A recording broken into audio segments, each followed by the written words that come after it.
Fille d'un comédien photographe compositeur et d'une artiste peintre sculptrice, Elsa Lounguini voit le jour le 20 mai 1973 dans le 18e arrondissement de Paris.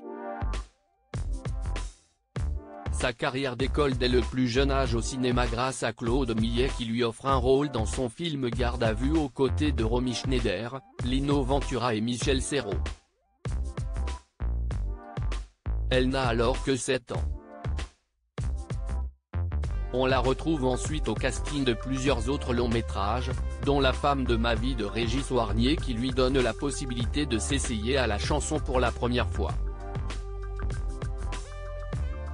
Énorme carton, son tube T'es ne va pas la propulse à la première place du top 50 alors qu'elle âgée de 13 ans. Écoulée à 1,3 million d'exemplaires, la chanson restera N°1 des ventes pendant 8 semaines. Elsa sort finalement son premier album 2 ans plus tard. Si est-il a encore un franc succès, 800 000 exemplaires vendus, où l'on retrouve des titres cultes comme Quelque chose dans mon cœur, Un roman d'amitié ou encore Jamais nous, en duo avec Laurent Voulzy. Les années 90 s'ouvrent avec un second album et son lot de chansons cultes, comme Rien que pour ça, Pleure doucement et Qu'est-ce ce que ça peut lui faire. Certifié disque de platine avec plus de 300 000 ventes, ce second opus ne rencontre pas le même succès que son prédécesseur. Elsa devient néanmoins la plus jeune artiste-interprète à fouler la scène de l'Olympia en fin d'année. Elle revient ensuite au cinéma dans Le Retour de Casanova où on la voit donner la réplique à Alain Delon et Fabrice Lucchini.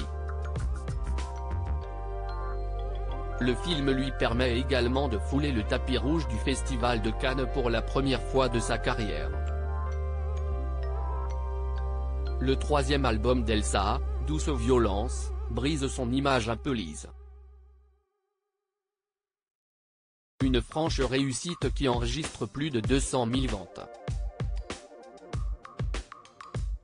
Après avoir mis sa carrière entre parenthèses pour donner naissance à un petit Luigi, né de son histoire d'amour avec le chanteur allemand Peter Kroner, la chanteuse essuie une première déconvenue avec son 4e disque. Chaque jour est un long chemin, dont elle a écrit la totalité des textes, n'obtient pas le succès public escompté.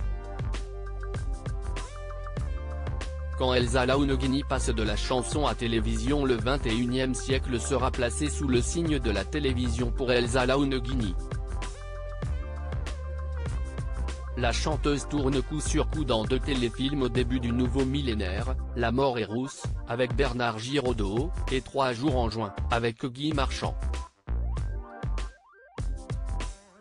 Elle sort ensuite son 5e album, avec des textes signés de sa main et un casting prestigieux où l'on retrouve notamment Benjamin Biolay, Keren Han ou encore Étienne Dao. L'occasion d'organiser plusieurs concerts en septembre 2005 et d'y enregistrer son premier live. 2 ans plus tard, Elsa Lounguini revient à la télévision avec l'adaptation d'un roman de Marc Lévy, Où es-tu ? Sous la forme d'une série. Après un 6e album qui ne rencontre pas son public et l'oblige à annuler ses concerts parisiens et sa tournée, elle décroche un rôle dans le téléfilm Aveugle, mais pas trop de Charlotte Brantron aux côtés de Bernard Lecoq.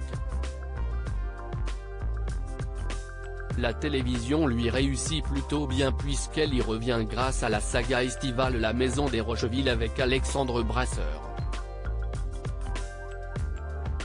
Plus tard, elle intégrera le casting de la 4e saison de la série policière Shérif sur France 2 et deviendra l'un des plus célèbres visages d'Ici tout commence où elle interprète Clotilde Armand.